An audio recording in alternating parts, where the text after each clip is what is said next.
Salam mehriban ildeşlerim, salam vatandaşlarım, Türkmen halkına salam. Biz Türkmen halkı uyandık. Mertligimizi, cesaretligimizi ele alıp, çar taraftan şeyle cesaret gösterelim. Yurdun haramkorları, onların sığınyan putları olan haramdan ve ehli itler bilen biz gerçek Türkmenlerin önünde boyun eğsinler ve inşallah boyun eğeceklerdir. Çünkü Allah müminlerle beraberdir. Haramkorlar pişman olacaktırlar inşallah. Her şeyin kapıları açılır Türkmen halkı için. O zaman haramkorlar bütün umutlarını yitirecektirler inşallah. Onların yardımcısı da olmaz. Allah'a inanıp, dayanıp, Allah'a güvenip sevişenlere mağfiret ve büyük mükafat vaat etmiştir Allah'ım. Allah vaadasından kaytmaz. Vaada Allah'ın hakkı. Allah'ın laneti, Türkmen halkının laneti bu inkarçıların üzerinedir inşallah. Adaletla hükmedelim. Yüce Rabbim şüphesiz onlar arasında öz hükmünü verecektir. Rabbim hepimizi bir araya toplayacak inşallah. Sonra aramızda hak ve hüküm edecek odur. Allah en adil hükmedenlerdendir ve her şeyi hakkıyla bilendir. Allah da haramolu yağlı inkarçıların düşmanıdır.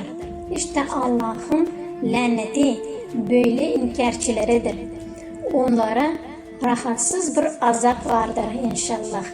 İnşallah çepe çevrilecektirler ve Allah'ın varlığını ve birliğini bilecektirler o zaman.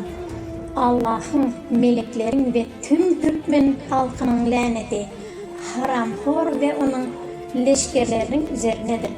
Çünkü merdana sağda Türkmen halkının 20-30 yıllar çekip gelen tüm cevirlerinin sebebi de bu bolgusuz, hayalparast, yegin-kelle, ruş-kelle düşüncesi çağılımından ösmen kalan gitaristtir.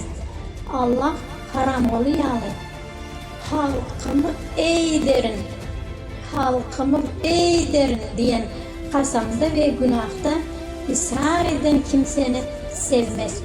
Yüce Allah'ım, bu kim akılın eden etmişleri Türkmen halkına öğren ağır geldi aziz vatandaşlarım.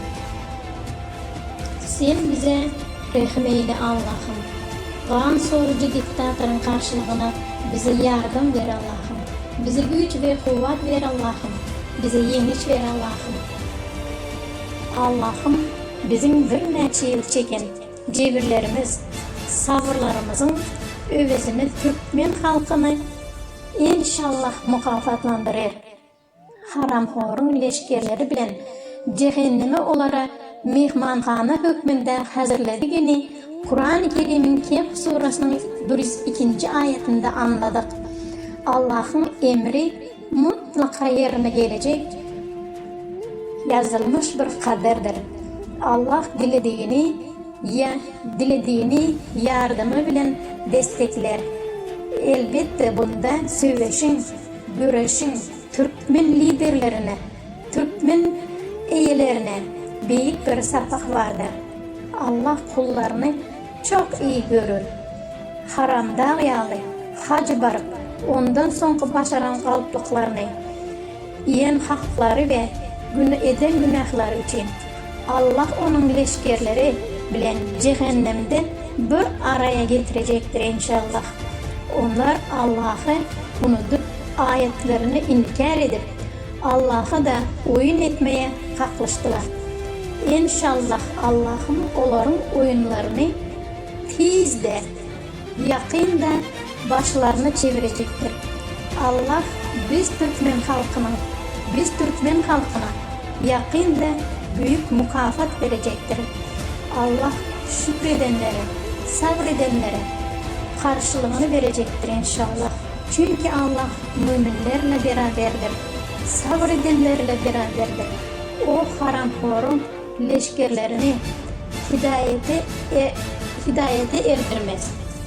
Dünya hayatını ahirete ekidiyen haram oğlu, bilen okma ahirette dünya hayatı gözüne görünmeyenligini bilen okma.